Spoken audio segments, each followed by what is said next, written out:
Hey, it's Joe Lyons, and I just want to demonstrate some of the stuff I've been doing with Automate My Task.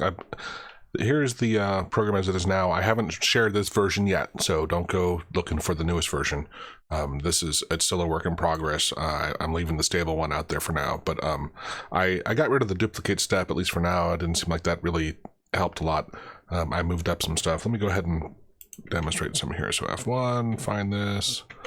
Display matches, great. I built in a show offset. Now this isn't done, but let's say we add an offset. So F3 will add the offset where we want to click here. And then now let's say, oh, hey, where is that? So show offset. Now I can see that red dot. So it just shows you where it's going to click, right? And the thing, this is what I haven't finished yet. The offset for the sending text isn't quite properly adjusting. I'll get Maestrith'ts to fix it for me. Let's see, what else did I do? I moved up the capture window up to here. It was over here in its own thing. It just didn't make sense. So now capture window, if you're trying to wait to see, like if we wanted a window to be available, we can hit, oops, this is gonna be highlighted, hit F4, do that. Okay, now it's gonna wait for that window to be active. Now, of course, I would want to flip this. So when I export it, I'd put this after the other one. So wait for that one to be active and then do something on it. What else did I do? I changed, no, the export. I rearranged stuff a lot. Changed the capture size, moved up here. I haven't done it yet, but this actions, I moved the action way up here. It was below. I also cleaned up some of the stuff, but the action, this is editable, right? But it's not getting pulled in. I was playing with it.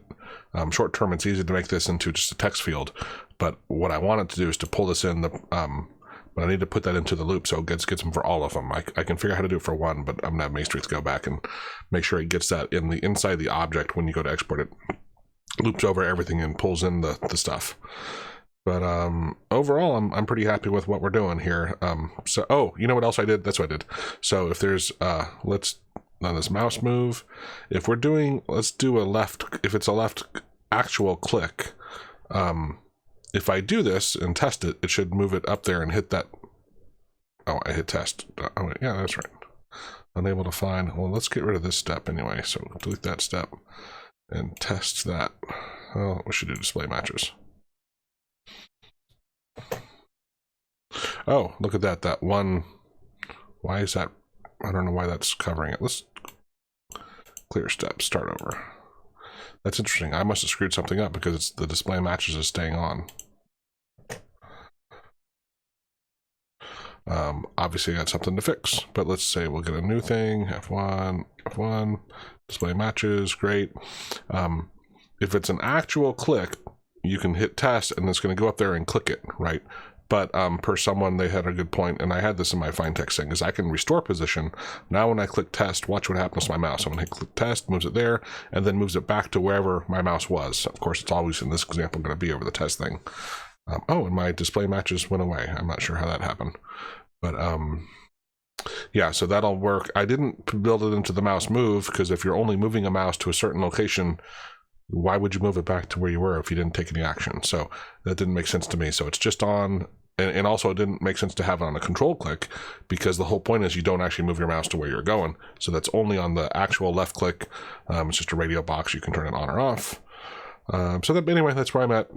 It's been, fun. I hadn't actually looked at the code, so I've been playing with the code and moving stuff around and learning. Maestrith'ts used his GUI class for getting these things, so I've been learning how to use that. All right, cheers. Hey, I had stopped recording, but I realized I forgot one thing also that I wanted to mention I did. Was I built in the export to use the Maestrith'ts notify function. So here, it'll come in and show you what's there. So this is what's on my mouse, on my clipboard. Or if I turn this off, it'll export the whole thing and you'll see everything. This is all on my clipboard. So this is the function and then just the function call. So, and also let me know if you have other ideas or thoughts of, changes you'd like to see done to it. If you think there's a better format. One of which was, if you notice, let me go back to this version, is, and I hit export, you'll see this exports it all into a flat one-line call, which personally I like to have in my code. However, Jackie had mentioned in the webinar that that there was he likes seeing it where it breaks it out on different lines, and so I did that. Let me see. So if we